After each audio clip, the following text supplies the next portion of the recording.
Ogni anno, il 2 novembre, c'è l'usanza per i defunti andare in cimitero. Ognuno deve fare questa gentilezza, ognuno deve avere questo pensiero. Ogni anno, puntualmente in questo giorno di questa triste e mesta ricorrenza, anch'io ci vado e con dei fiori adorno il loculo marmoreo di zia Vincenza. Quest'anno mi è capitata un'avventura. Dopo aver compiuto il triste omaggio, Madonna, se ci penso che paura, ma poi mi diede anima e coraggio. Il fatto è questo, statemi a sentire. Si avvicinava l'ora di chiusura. Io piano piano stavo per uscire buttando un occhio a qualche sepoltura. Qui dorme in pace il nobile marchese, signore di Rovigo e di Belluno, ardimentoso eroe di mille imprese, morto l'11 maggio del 31. Lo stemma con la corona soprattutto, sotto una croce fatta di lampadine, 3 mazzi di rose con una lista di lutto, candele, candelotte e si illumini. Proprio accanto alla tomba di questo signore c'era un'altra tomba piccolina, abbandonata, senza nemmeno un fiore, per segno solamente una piccola croce. E sopra la croce appena si leggeva Esposito Gennaro Netturbino.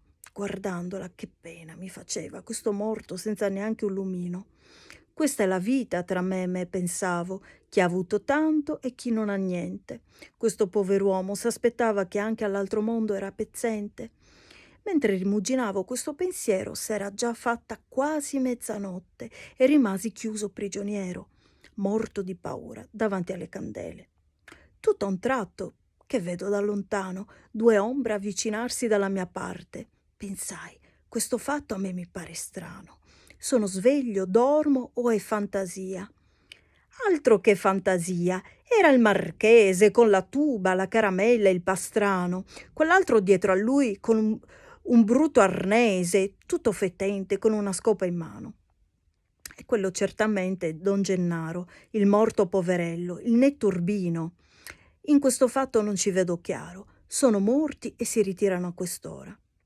Potevano starmi quasi a un palmo quando il marchese si fermò di botto, si gira e piano piano, calmo calmo, disse a Don Gennaro: «Giovanotto, da voi vorrei saper, vile carogna, con quale ardire e come avete osato di farvi seppellir per mia vergogna accanto a me che sono blasonato. La casta è casta e va sì rispettata, ma voi perdeste il senso e la misura. La vostra salma andava sì inumata, ma seppellita nella spazzatura. Ancora oltre sopportar non posso la vostra vicinanza, puzzolente fa d'uopo, quindi che cerchiate un fosso tra i vostri pari, tra la vostra gente». «Signor Marchese, non è colpa mia, io non vi avrei fatto questo torto. Mia moglie è stata a fare questa fesseria, io che potevo fare s'ero morto? Se fossi vivo vi farei contento, prenderei la cassa con dentro le 4 ossa e proprio adesso, in questo stesso istante, entrerei dentro a un'altra fossa». «E cosa aspetti, o turpe malcreato, che l'ira mia raggiunga l'eccedenza? Se io non fossi stato titolato, avrei già dato piglio alla violenza». «Fammi vedere, prendi sta violenza, la verità, marchese, mi sono stufato di ascoltarti e se perdo la pazienza mi dimentico che so morto e so ammazzate. Ma chi ti credi d'essere, un dio? Qua dentro vuoi capirlo che siamo uguali? Morto sei tu e morto sono pure io, ognuno come un altro e tale e quale. Lurido porco, come ti permetti paragonarti a me, che ebbi natali illustri, nobilissimi e perfetti, da fare invidia a principi reali? Ma quale Natale, Pasqua e Epifania? Te lo vuoi ficcare in testa nel cervello che sei ancora malato di fantasia?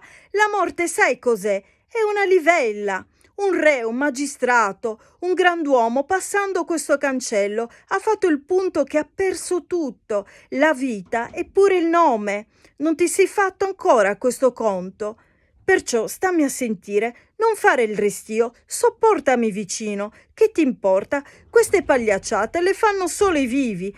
Noi siamo seri, apparteniamo alla morte».